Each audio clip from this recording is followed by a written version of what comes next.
ഷായുടെ മകനെ വീണ്ടും അധികാരത്തിലേക്ക് കൊണ്ടുവരുന്നതിന് അമേരിക്കക്ക് യോജിപ്പില്ല എന്നാണ് അറിയുന്നത്. കാരണം ഇറാനെ പോലെ വളരെ കോംപ്ലിക്കേറ്റഡ് ആയ ഒരു രാജ്യത്ത് വീണ്ടും ഒരു രാജഭരണത്തെ പുനഃസ്ഥാപിക്കണോ എന്ന ചോദ്യമാണ് വരുന്നത്. എന്ത് തന്നെയായാലും ഒരു ജനകീയ ഭരണത്തിനായി ഇറാൻ കാത്തിരിക്കുകയാണ്. ഒരു ഇസ്ലാമിക ഭരണത്തിന്റെ അന്ത്യമാണ് അവിടെ നടക്കാൻ പോകുന്നത്.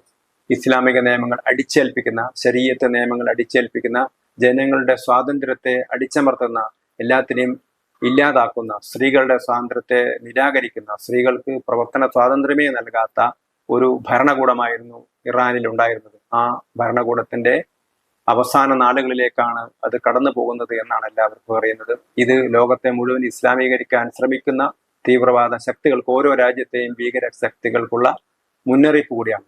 നമ്മുടെ സമീപ രാജ്യമായ പാകിസ്ഥാനിലും ബംഗ്ലാദേശിലും ഒക്കെ തന്നെ ഈ ശക്തികൾ വളരെ ശക്തരാണ്. അതുപോലെ തന്നെ ഇന്ത്യക്കകത്തും ഇത്തരത്തിലുള്ള ശക്തികൾ പ്രവർത്തിക്കുന്നുണ്ട്. ഇവർക്കൊക്കെ തന്നെ ഇറാനിലെ ഭരണകൂടത്തിനുണ്ടാകാൻ പോകുന്ന വീഴ്ച അതൊരു പാഠമായിരിക്കട്ടെ എന്ന് മാത്രമാണ് നമുക്ക് പറയാനുള്ളത്.